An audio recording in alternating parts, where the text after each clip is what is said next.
Miller time. It's Miller time on Talk Radio WRNR. A look at local sports with the play-by-play voice of local sports, Matt Miller.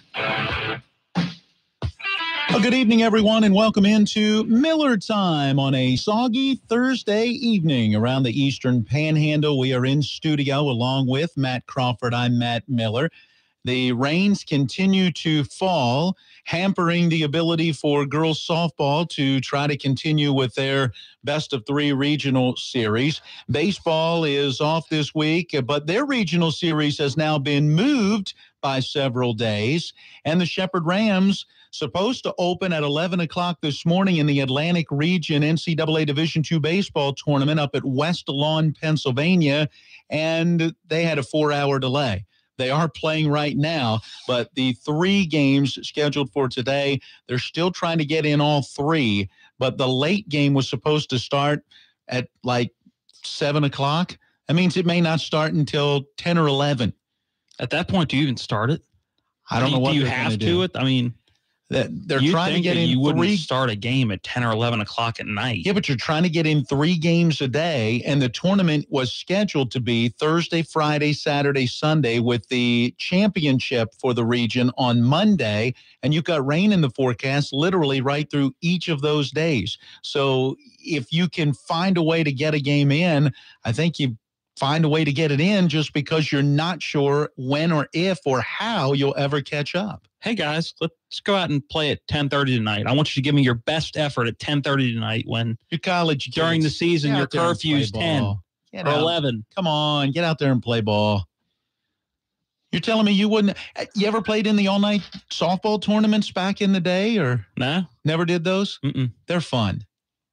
They're fun. I've only done a couple of them, but that's it was worth staying up that late for. You start playing at 9 or 10 o'clock, and then, you play right through the night. So it's, play a game, maybe have a game off, play another one, get eliminated by 2 a.m., or hopefully you're still playing into the breakfast morning hours. But it's fun. You're probably hungry by then if you're playing all night. Yeah, well, and you take plenty of food with you because there's usually not too many places open ready to feed you at that moment in time. No concessions or anything. Speaking of softball, we had a good game the other night, by the way. You didn't ask me yesterday. I was waiting.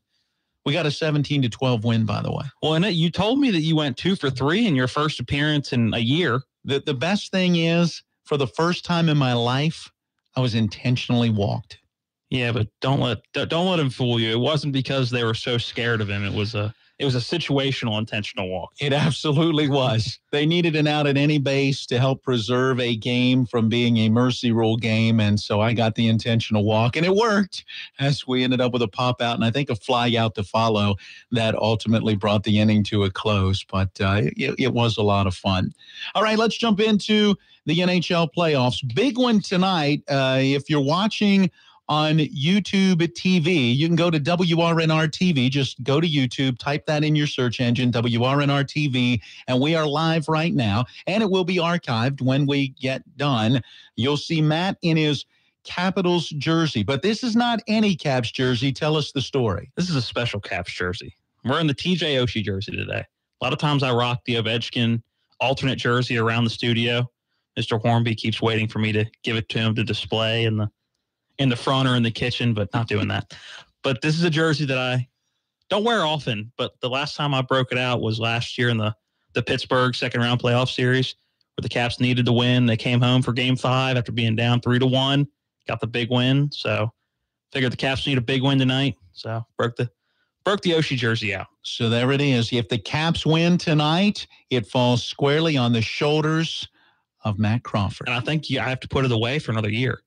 I think if I keep wearing it, it wears off. I think it's just one of those things. You can't. I don't think you can wear it back to back. I think it's. If this series goes to 7, do you pull it out for a Game 7 at home, or they'd be on the road? So that'll be a game time decision, or that morning decision, I guess. Kind of like Nicholas Backstrom. Is he back?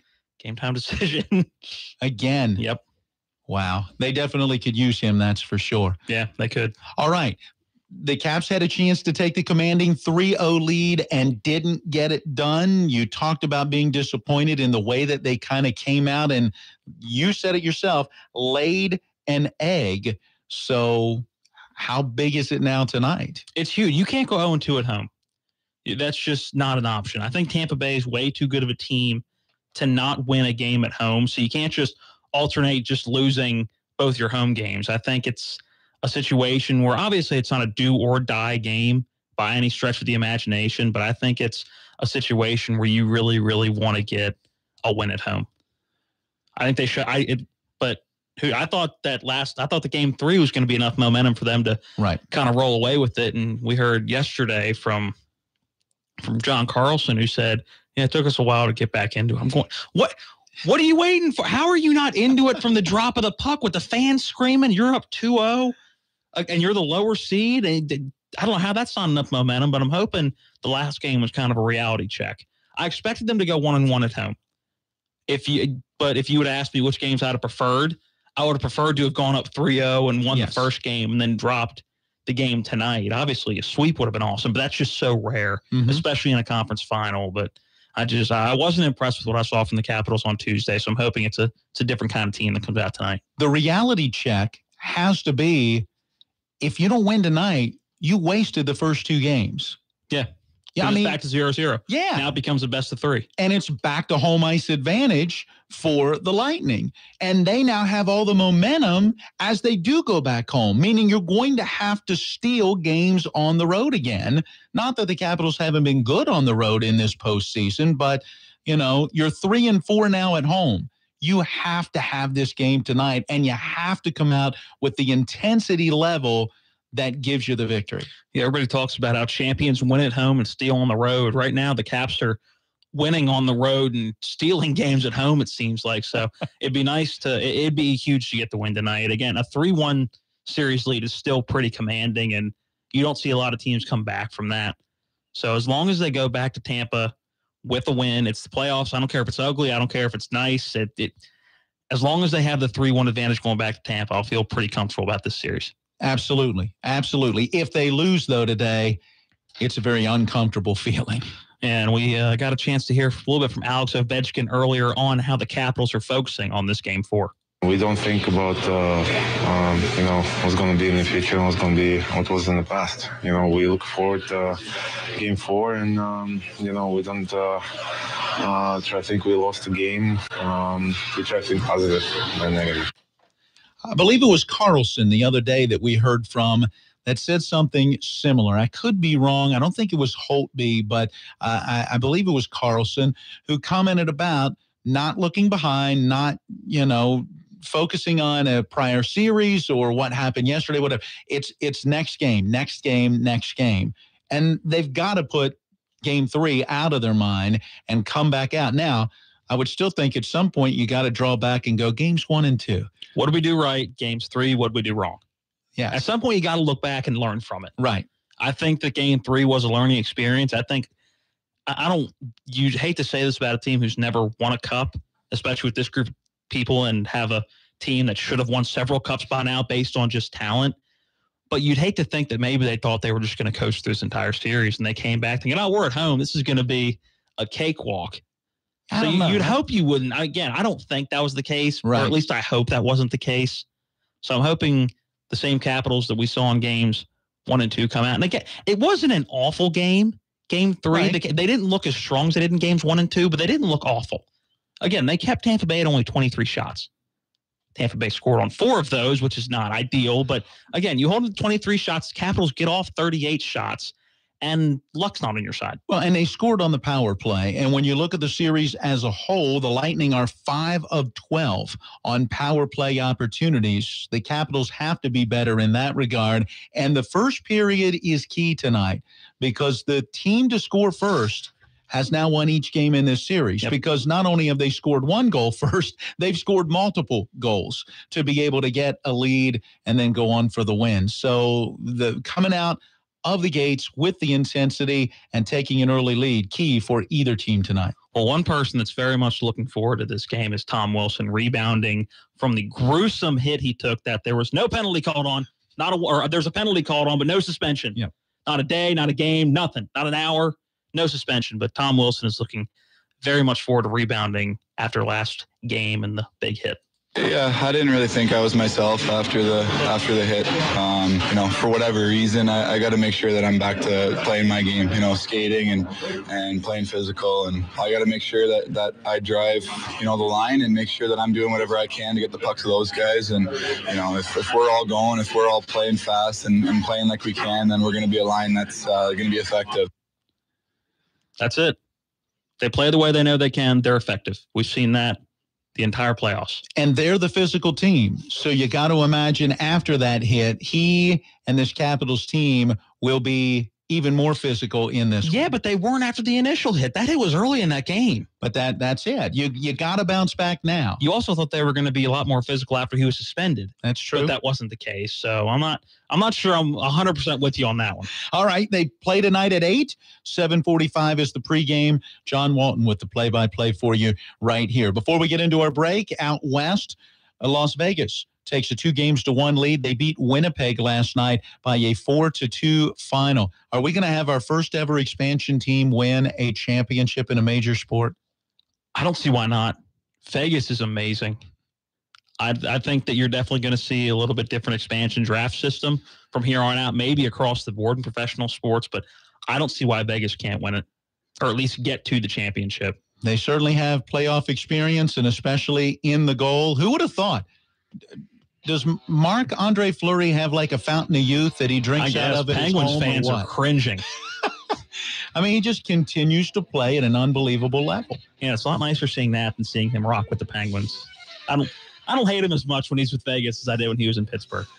Well, stay tuned when we come back. Hey, it's a big weekend over in Baltimore, Maryland, as the Preakness will be run, and we'll talk about it with Eric Zimney from the Charlestown races after this. Stay tuned for more Miller Time. Black Betty, bam, lamb, whoa, Black Betty, bam, lamb, Black Betty had a child, bam, lamb. The Wellness Center at Berkeley Medical Center introduces a healthy way of life. It's not just another diet, but a weight management program developed by the Wellness Center that includes metabolic testing, a simple 10-minute breathing test that determines how many calories your body actually needs, followed by working one-on-one with a health coach to develop a personalized mix of exercise and nutrition to tip the scales in your favor towards successful weight loss. A lifetime of good health awaits at the Wellness Center. For more info, call 304-264-1232. The Hagerstown Suns are back. The 2018 season begins Thursday, April 12th. It's Thirsty Thursday, and the first 1,000 fans through the gates receive their very own magnet schedule. Fun continues all weekend long, wrapping up with Sunday Fun Day, where all kids 12 and under can run the bases after the game. We welcome in the Single A affiliate of the Orioles, the Delmarva Shorebirds, for a 3-game set beginning on Monday the 16th. A special 10:35 a.m. start on Wednesday wraps up the first homestand of the season. For more information, go to HagerstownSuns.com, and we'll see you at the yard. I'm John Schriffen with NFL Network Now on the Westwood One Radio Network. Now, according to NFL Network insider Ian Rappaport, Jerry Richardson has sold the Carolina Panthers to hedge fund manager David Tepper for $2.275 billion. The deal is expected to be approved by the NFL owners in Atlanta next week. Tepper will need to sell his minority share of the Pittsburgh Steelers to finalize the deal. Suspended Cowboys defensive end Randy Gregory is trying to get back on the field. Ian Rappaport is also reporting Gregory will submit his application for NFL reinstatement on Thursday. The 25-year-old has already been suspended 3 times, including last year's season-long ban for violating the NFL's policy on substance abuse. Rule changes aiming to improve players' safety during kickoffs will be presented to team owners at next week's spring league meeting. The proposals will make kickoffs more like punts and limit full-speed collisions. This has been NFL Network Now on the Westwood One Radio Network.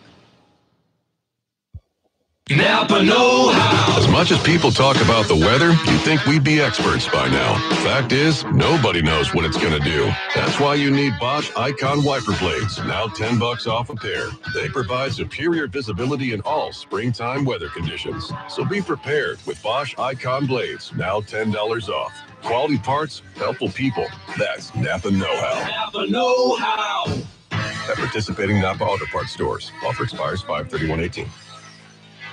If you or someone you know is struggling with addiction, please call this toll-free number right now, 800-390-9528. That's 800-390-9528. By calling your addiction team, you're taking the first steps to recovery. The help you need could be one call away. 800-390-9528. Make the free call now. 800-390-9528. Your addiction team is a third-party advertiser for various treatment centers and placement networks. Individual results will vary. Visit youraddictionteam.com/terms.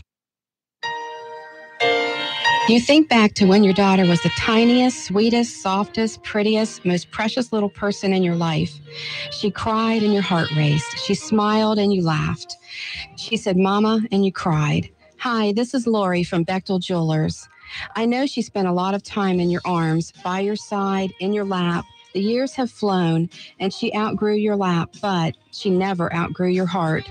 Your girl is graduating now, and a gift she will wear and treasure forever is a heart pendant. Each time she looks at it, she'll know she's always in your heart. Wherever she goes, you'll be together. At Bechtel Jewelers, Route 11 South in Inwood, our heart pendants start at just $99 in sterling silver. You'll find them in gold, too. Some have gems. Some are sprinkled with diamonds that twinkle like she does. You'll find one that fits her, sort of like the way she used to fit in your lap. At Bechtel Jewelers, Route 11 South in Inwood.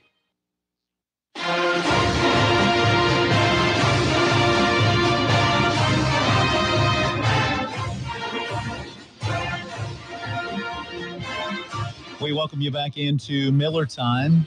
What is that song? Not "Oh Christmas Tree, Oh Christmas Tree," like I think was rolling in your head, but I think we're talking about the Preakness. Get a little Maryland, My Maryland, official state song of Maryland, performed by the University of Maryland Marching Band.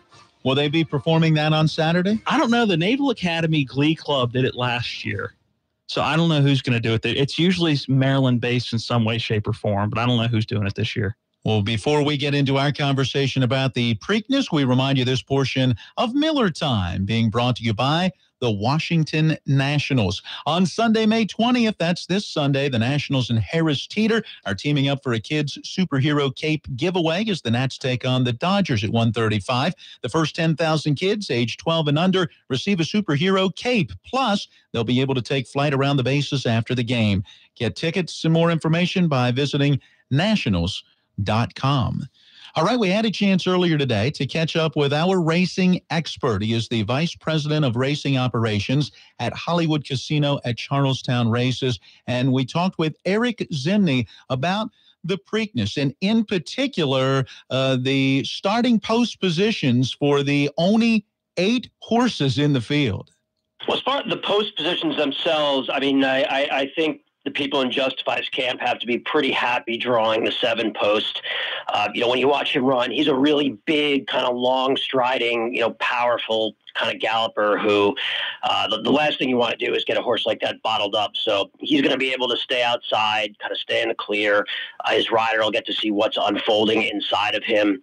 The first 6 horses who are breaking out from the rail and kind of make his decisions from there. But I would have to think that the post position draw did nothing but help the favorite. Is that not the same position he came out in the Kentucky Derby? Yeah, he came out of the 7 in the Derby, which, again, in that race, the 7 probably wasn't, it was good. It wasn't optimal. But in this spot, yeah, I think it's probably optimal. Is it unusual to have a full field of the Kentucky Derby, then drop this drastically? The full field in the Derby, yes. I think this is the shortest field they've had in the Preakness in a little while, but a trend you're kind of seeing over the past several years is horses who run in the Derby, unless they win or have a good showing, they'll typically wait for the Belmont, because 2 weeks rest, that's the shortest a lot of these horses are going to be asked to turn around in their entire careers. And when you couple that with the fact that there looks like there's an absolute monster in the race, it doesn't really shock me that they have a smaller number in the starting gate than they normally would. Is the Kentucky Derby kind of the prestige thing too that maybe the other races don't have in the Triple Crown?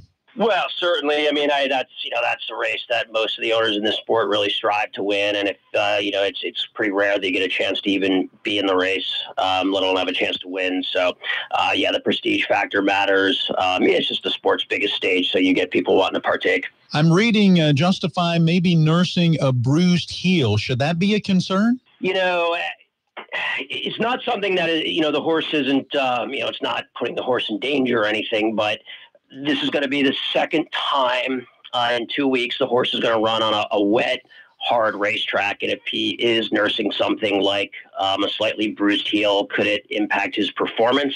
And the answer would be yes, it could, and that's really the only way I see him getting beaten here. I mean, if every horse in this race runs their A race, it's really hard to see him losing, very, very hard to see him losing. But if there's something that compromises his performance, like the quick turnaround, or maybe running on and off track with a foot that's not 100%, then yeah, that's why I could see an upset happening here. Well, you never want the monsoon, as you just called it, and the heavy rains. Is it going to be better for the horses to have consistency in the weather and the feel of the track? Well, it's no different than humans. Sometimes you prefer one working condition. Sometimes you prefer another. There's going to be horses who like running on an off track better than they like running on a fast track, and vice versa. But, wet tracks, you make a good point about consistency. They can be different. I mean, you get some that are just soupy, some that can be really, really hard, and others that can almost be sticky like peanut butter. So it does vary from track to track. A wet track is not a wet track, but we're certainly going to have one on Saturday, judging by the forecast. So is it to the advantage of, say, the jockey and the horse for Justify to have run as well as he did in the rain at the Kentucky Derby to face similar circumstances in this race? Yeah, look, it's definitely a luxury for the Justify folks, knowing that their horse can handle an off track, and some horses just can't handle it, and it really downgrades their chances significantly. Some trainers with certain specific horses won't even run over an off track, but I have a feeling they probably would prefer the track fast on Saturday, but it's not going to hurt the horse that it's that it's a little bit wet, unless, again, I mean, it's something that the track gets a little bit hard and compacted, and it might, stings an injury. That's really the only way it's going to impact him negatively, I think. The only other horse right now really being given a good chance is Good Magic at 3-1 odds. Is there another horse other than Good Magic that you would say has a shot? There's a horse that I was looking at earlier, Bravazzo, who was he's starting right outside Justify, number 8. He's 20-1 in the morning line. His trainer, Wayne Lucas, he's won this race, I think, 6 times, and went back and watched the Derby replay. I mean, this horse lost a lot of ground around both turns, was probably 5 or 6 paths off the rail, so he was running farther than a lot of the other horses in front of him, and he finished pretty well, even though he lost by 8 lengths. Could he win the race? It's really hard for me to see that, but is he someone who could be in the trifecta at 25-1? Yeah, it's definitely possible. Are the people in Baltimore still expecting a good turnout this weekend? Yeah, it's been rainy there the last couple of years. I think they're supposed to still get about 2.5 inches between now and Saturday. There'll still be 100,000 plus there without question.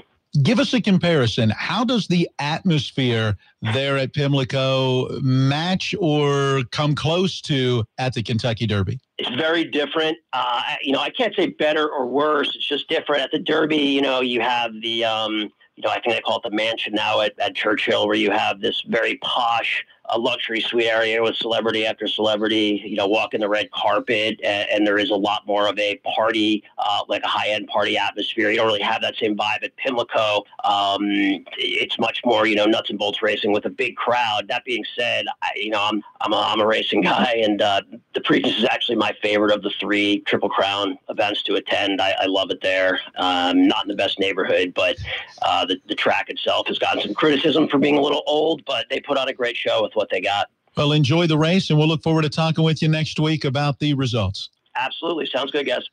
So there you go. The Preakness coming up on Saturday. Matt, you and your family will be gathered. Yeah, we'll be watching. Yeah. We tend to, whether it's our house or other family friends' houses or something, there's usually a Preakness party that goes on somewhere. So I think it's going to be at our house this weekend, have a couple buddies over, watch the Preakness, then roll right into the Capitals game. So it'll be a good Saturday night. It is a similar length of track.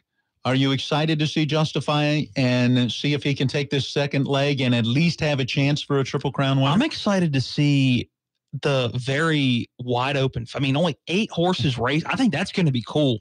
It's going to be it's not going to be as jumbled. It's going to be more wide open. I'm excited for that more than anything. Yeah, after 20 horses racing in the Kentucky Derby, only 8 will certainly make for a more wide open track. Stay tuned for more Miller Time. News update. All remaining field trips have been canceled for the year in the New Jersey district where a school bus collided with a dump truck. WCBS TV reporter Maurice Dubois says the bus from the Paramus School District was carrying middle school students to a nearby historic site. Nightmare scenario in which a school bus on its way to a field trip crashed with a dump truck. 2 people are dead. 1 teacher and 1 student were killed. In all, there were 45 on that bus. 43 people injured. They were all taken to the hospital. Bergen County Executive Jim Tedesco spoke to reporters at Eastbrook Middle School where staff and parents were gathered. Tough day here in Paramus. 65 years I lived in this town, and it's difficult to stand here today to talk about our education community suffering so deeply. CBS News Update, I'm Pam Coulter.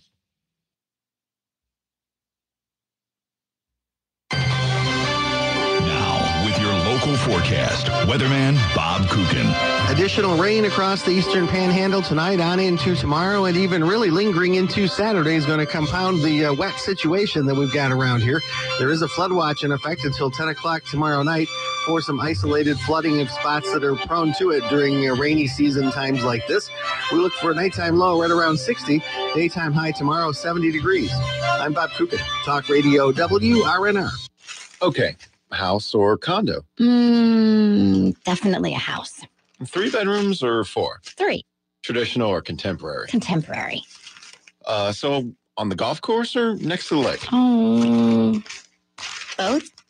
Both. Choosing the perfect house involves some tough choices. Where to find it? That choice is easy. Homesandland.com. There are thousands of listings from the area's top realtors. With a few clicks, you can search by bedrooms, by price, and choose just the features you want. And in Homes and Land magazine, you'll find full-color photos and detailed property descriptions. It's the perfect way to find your next home. For a free copy, call 1-800-277-7800 or visit homesandland.com. Homes and Land, connecting home buyers and sellers for over 30 years. Talk to your realtor today about Homes and Land of the Eastern Panhandle or phone 304-579-8510. Your NBC Sports Radio update starts now. Hey, Hard Knocks, it's Cleveland Browns time. The Cleveland Browns are the team that is selected by the award-winning HBO show. The Seahawks have signed a few of their rookies, including Rashad Penny and Shaquem Griffin, both to 4-year rookie deals. Dodgers this afternoon, no problem with the Marlins winning 7-0. Kenta Maeda, 8 innings pitched, 8 Ks, moves his record to 3-3. Yasiel Puig went yard. Justin Turner, 3 for 4. He had 5 RBIs. In total, 10 baseball games today. Lightning and the Capitals, Game 4 of the Eastern Conference Finals. Caps leading that series 2-1. You can hear all of the action live on NBC Sports Radio. And no shocker here, the finalists for the MVP in the NBA, LeBron James, James Harden, and Anthony Davis. I'm Keith Urizari, and this is NBC Sports Radio.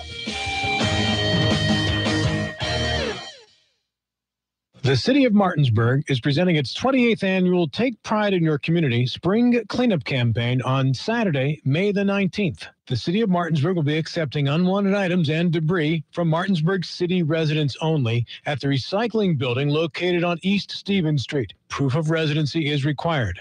The city will accept tires, a maximum of 4 per person, refrigerators and air conditioning units without Freon, and all other appliances too. Free pickup of unwanted items and debris for elderly and handicapped residents is available. Arrange for it by phoning Public Works at 264-2126 from May 1st through the 18th. Sorry, the City of Martinsburg cannot accept electronics, contractor debris, fencing, wire, concrete, motor oil, shingles, asbestos, antifreeze, or paint. The City of Martinsburg appreciates the community's effort in taking pride in your community on May the 19th. Get involved, be a neighborhood volunteer, and take pride in your community.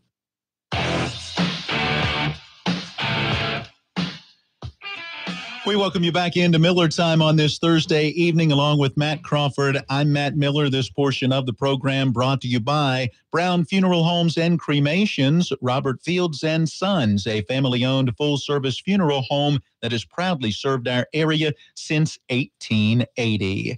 Time for our new segment. Yesterday in sports history, today is the 17th of May, So we're going to look at the 16th of May. Hit the music. I do like this music. I think it's kind of upbeat and it's the right vibe going. 1869. I'm sure you remember that year well. The Cincinnati Reds play their first baseball game, win 47-1. I believe that was against a high school or something. I think it was a college team. Yeah, it was something. It wasn't a team, major league team. So, but still, 41 runs. Not too bad. Ted Williams gets 8 hits in first game at DH since breaking a collarbone. He's coming back from a collarbone injury in 1954. Ted Williams gets 8 hits. That's a tough thing to do, even when you're not coming back off an injury and haven't swung a bat. That had to be an extra inning game to get that many at-bats. It had to have been. Yeah, that's at least 8 at-bats. It had to have been extra innings. Going down the list, Muhammad Ali in 1975, heavyweight boxing title, his first heavyweight boxing title. Moving on down the list, 1985, a kid named Michael Jordan out of UNC, playing for the Bulls, named Rookie of the Year. 85. He would go on to win several more prestigious awards than Rookie of the Year. Just a couple. And to round it out in 1996, ending with my Chicago Cubbies. 1996, Sammy Sosa is the first Chicago Cubs to hit 2 home runs in 1 inning. The first time ever in Cub history, all of that history. 2 home runs in 1 inning.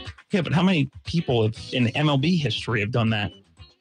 And that just might be a trivia question to look up, for our high school baseball next week. So if you're listening, you got a little bit of an advantage. But that is your look at today. That's your look today at yesterday's day in sports history. Got to get it right. Yeah, that started last week with our high school playoff baseball coverage. And we have discovered and developed and now are producing a new feature coming out of the bottom of the hour, yesterday's date in sports history.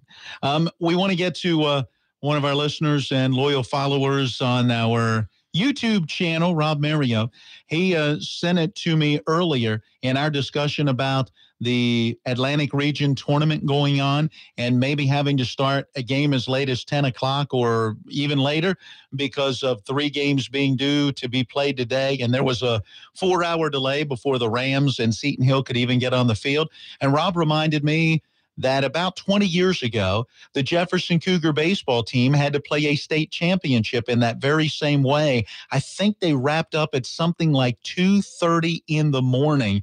And it was a case where the games then were being played at Watt Powell Park down in Charleston. And they only had a very limited amount of time to get the games in before the minor league team needed the field again. And because of rain, they continued to push the start off and maybe even started and had delays in between, but ultimately they didn't wrap it up until like 2:30 in the morning. And if I'm correct, that's one that got away. Jefferson did not actually win that title that year. Be a text to send to John Lowry Sr. to verify that. I guarantee you he remembers it. And for those of you who think Rob Mario, who listen to the morning show, is a nice guy, he generally is. He usually is, and maybe it's because he's been up for 13, 14 hours by now, but he has his moments as he's decided to go at me for wearing my Capitals jersey, being a Pittsburgher that he is and being a Penguins fan, referring to me wearing my jersey looking like a sun or a plus-size Christmas bulb. Thanks, Rob. It's very good. Appreciate it. Very creative. He also finished by saying a Penn sweater would look better. So not necessarily a crack at me, just a crack at the jersey in general. But very poetic, though. It was. Sweater would look better. Yes. That should be on a sweater. No, thanks, Rob. I'll stick with my red. Well, while we're talking a little baseball, let's turn our attention to the minor leagues as the Hagerstown Suns off yesterday are playing today. Of course, they ended up playing a doubleheader on Tuesday because of rain in the weekend and early part of the week. And, Hagerstown swept that doubleheader before heading out on the road where they are at Delmarva tonight. Put it together with a win just a couple of days before, and the Suns have actually won 3 of their last 4, and they've gone 6-8 in 14 games in May. And you may be going, yeah, but that's 2 games below 500. Right now, they're 13-25 overall. So they're gradually showing that improvement. And that's where we started our conversation with Suns play-by-play voice, Sean Mernon. Absolutely. And we've talked about it the last couple of weeks. And, they sweep the doubleheader the other day. And St. Charleston, who was one of the coming into that series, was one of, if not the best pitching staff in the entire Sally League. They go into that doubleheader, they get a sweep. The offense puts up tremendous numbers. At one point, I look back, and it was the second time this season that they were able to put up 19 runs over the course of 2 games. The other being Greensboro early on in the month. When they were down in Greensboro for a 3-game series. I mean, the bats really came around during that series, and on top of that, they're getting a day off headed into Delmarva today. So, I think you hit the nail right on the head there. You go 6-8 so far through May, and it's still early in the month. Make no mistake about it, but certainly things seem to be looking up, especially for the offense on this team. How big now is this series when I look at Delmarva taking 3 with one of the games being postponed against the Suns earlier? Is it kind of a big series to maybe have a measuring stick of how far they've come? Yeah, I think so.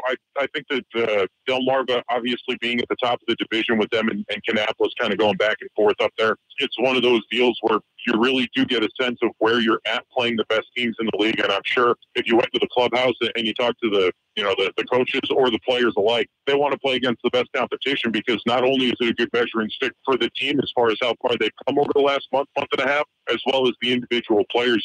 Nick Banks is a good example of a guy who kind of struggled getting out of the gate early on in the season, but he hit 2 home runs in that series, and things certainly seem to be looking up for him at the plate. Luis Garcia, Yasel Antuna, 2 of the higher-ranked prospects on this team, have definitely been swinging the bat much better here in May than they were early on in the season. So it'll be interesting to see how these guys match up against the Delmarva team that's really kind of taken it to the entire, not just division, but league. For some of these young players, does it take a little bit of time to kind of get it going, so to speak, adjusting to the wooden bat, adjusting to the pitching, adjusting to the playing day in and day out? Does it take maybe that first month of the season to kind of get on a roll?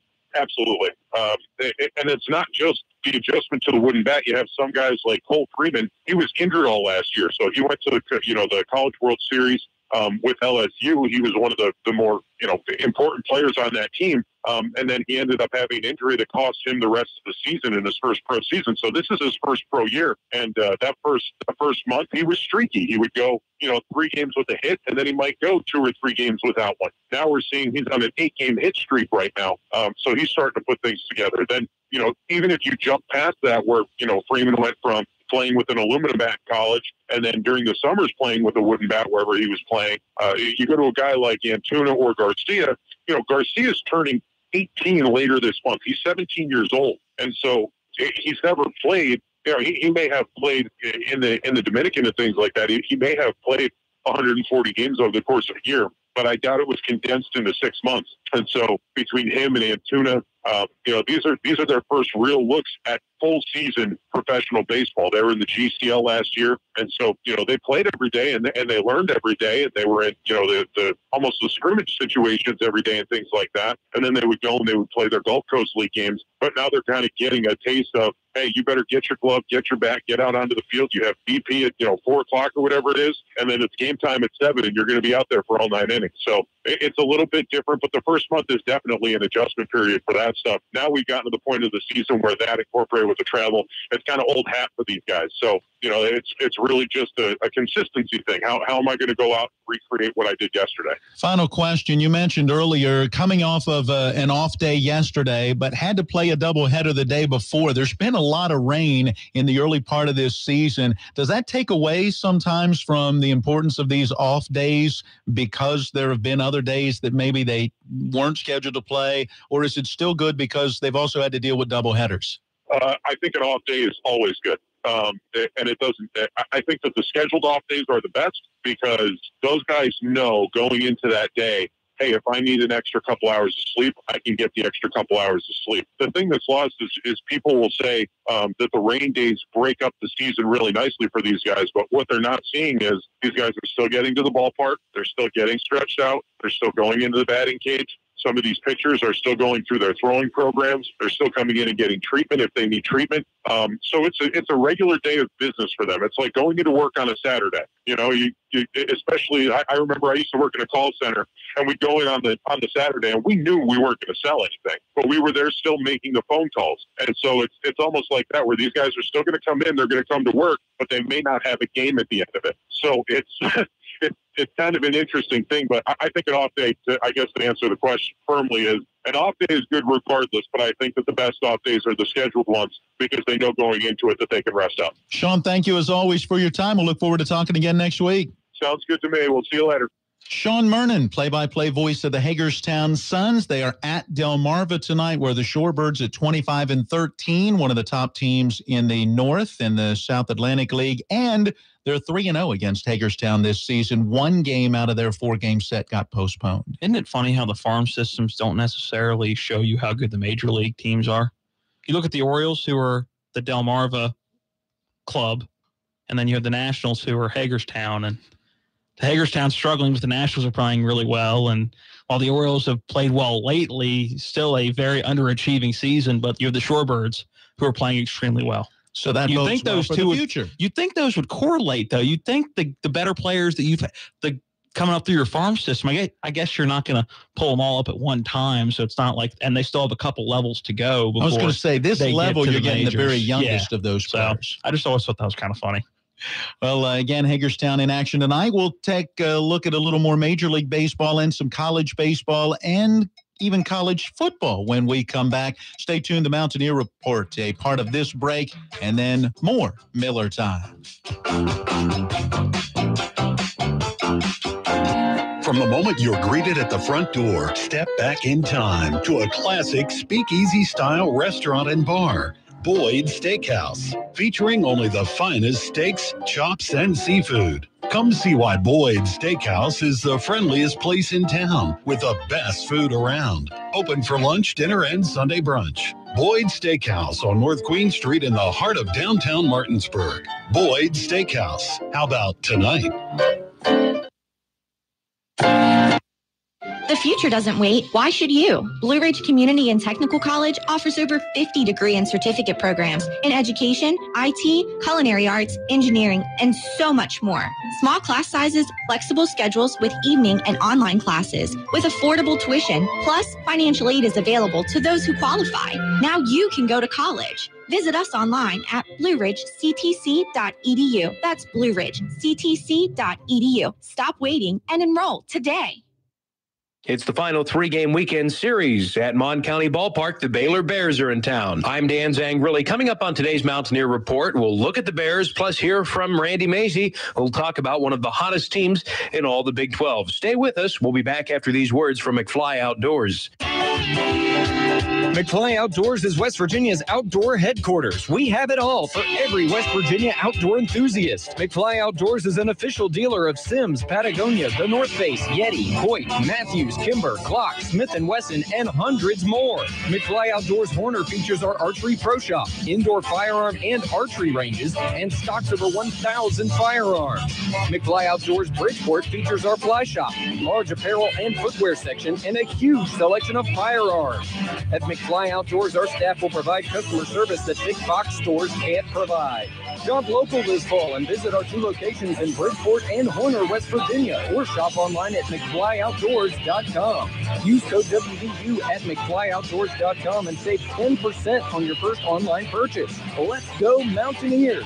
Go to McFlyOutdoors.com, use code WVU and save 10%.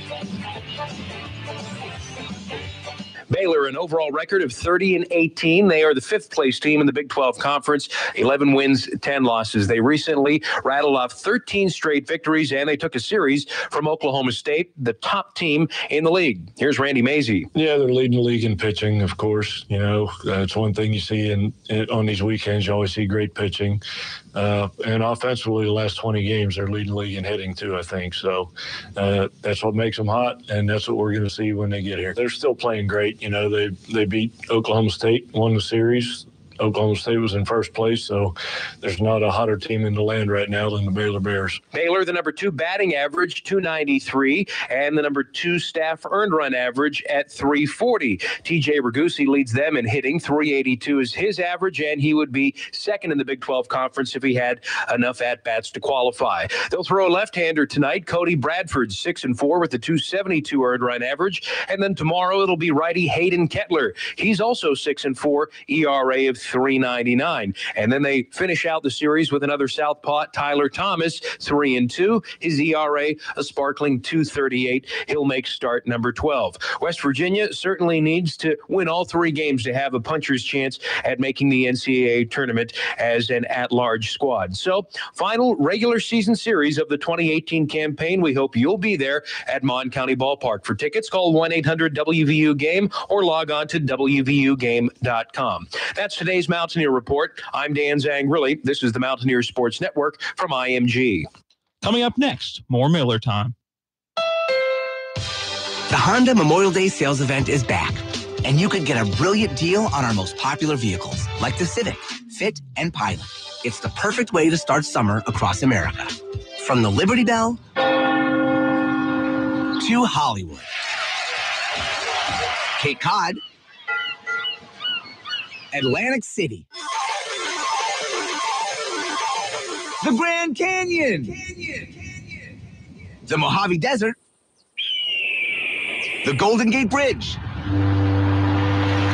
and even back up to Niagara Falls. Although technically we share it with Canada. So start your summer with the 2018 KBB.com Best Overall Brand during the Honda Memorial Day sales event. Hurry into your local Honda dealer today. Miller Honda south of Winchester, home of the lifetime powertrain warranty. www.mymillerhonda.com. Based on 2018 Brand Image Awards from Kelly Blue Book, visit KBB.com for more information.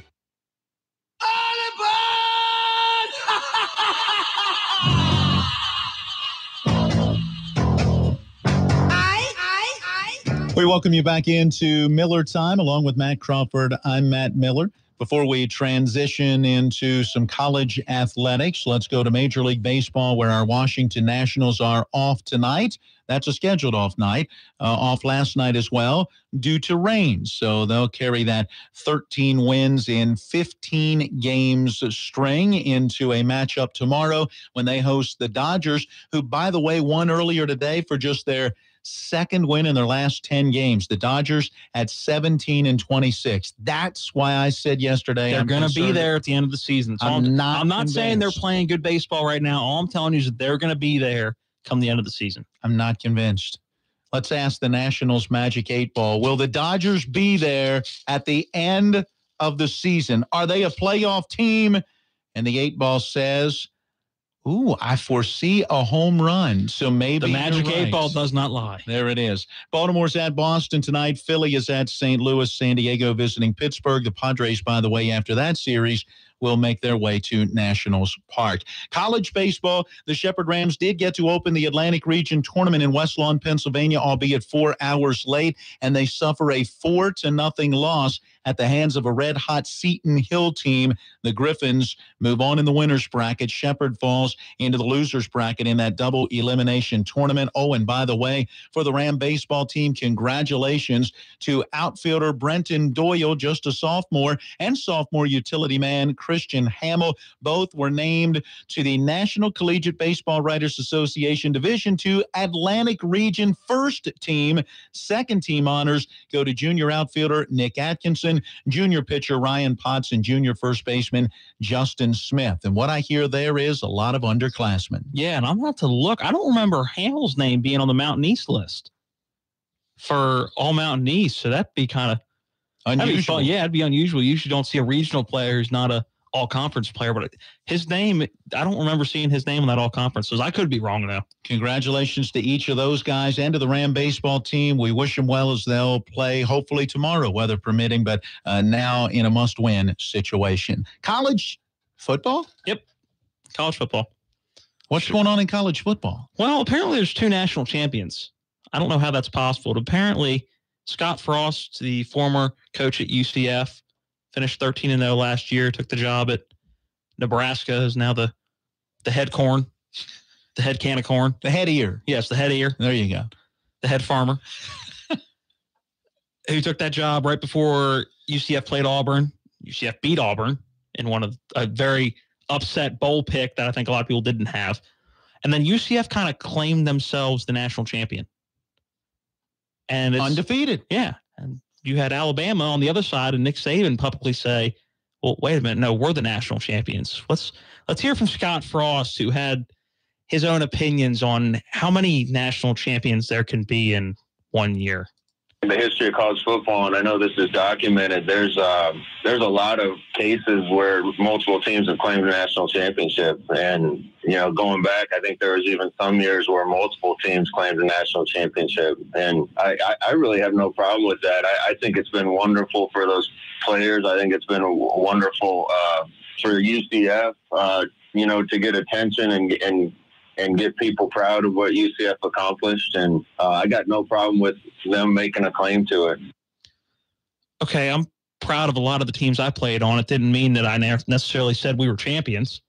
All right, now he's going back to a day before your day, Matt, when there wasn't the bowl system like we've had in the past. Yeah, it was the sports writers voted on the national champion. Well, but there was also the coaches poll that came out as well. And so there were times where you had the AP poll that dubbed this team as number one in all the land in their final poll, and a coaches poll that dubbed a different team where you ultimately kind of ended up with quote unquote, 2 national champions, which is why there was the hue and cry that said, we've got to come up with a better system. Exactly. You can't just claim yourself a national champion. Did UCF have a phenomenal season last year? Did they go undefeated? Absolutely. Did they have a much better season than anybody expected? Absolutely. If you can just go out in this format and claim up, yep, we went undefeated, we're a national champion, that totally takes away from anything. And you look in the history, what are the history books going to say when they look at 2017-18 college football national champions? It's going to say the University of Alabama beat the University of Georgia in the playoffs. Yes. It's not going to say UCF. But apparently they have rings and everything that don't just say Peach Bowl champions. They say national champions on them. I'm sorry, you can't claim yourself a national champion. You can say we should have been a team that had an opportunity to play in that national championship, but you can't just claim yourself a national champion. So part of the issue is you've got to find a way to get a team like that into your playoff system so they can compete for that national championship. You got to expand it to 8 teams. Absolutely. The 5 big power conferences and then 3 at large. We've got to expand this show, which we're working on, by the way. All right? Because we're running out of time. We need to get in our final break, and then we come back to wrap up today's Miller Time. Hi, this is Rob Mario. I grew up on my Sicilian grandmother's home-baked pizza. If you want home-baked traditional Italian pizza, the way the Italians do it, you want Brothers Pizza. They now bake their pizza pies in a real brick oven, the old Italian country way. You see, that takes the moisture out, gives the pizza a more crispy taste. And Brothers Pizza uses only the finest and freshest ingredients. You can dine in, you can carry out, you can have it delivered. Brothers Pizza, real Italian pizza from a real brick oven. 263-3322. Dine in or delivery done right. Since 1877, Farmers and Mechanics insurance companies have proudly supported our local community. Farmers and Mechanics has the insurance products to meet your needs, including home, auto, farm, dwelling fire, business owners, and umbrella coverage. Please contact your local independent agency for a review of your insurance needs and ask for a policy from the company that knows you best. Farmers and Mechanics insurance companies, just off Edwin Miller Boulevard on Administrative Drive in Martinsburg. FMIWV.com. All right, just 30 seconds left before we wrap up the program. Rob Mario says split champions in 2003, 97, 78, 74, 73, 70, 65, 57, 54. Thanks to I'm not saying it didn't happen. I'm just saying it shouldn't happen in today's day and age. Thanks to our crack research staff. Also, by the way, with all of the bad weather, James Rumsey Student Government Association golf tournament that was scheduled for tomorrow postponed to June the 5th. At 12 noon. That's going to do it for today's Miller Time. Now your local news from Talk Radio WRNR. The tab for repairing Lambert Pool could run over $150,000. Steve Catley.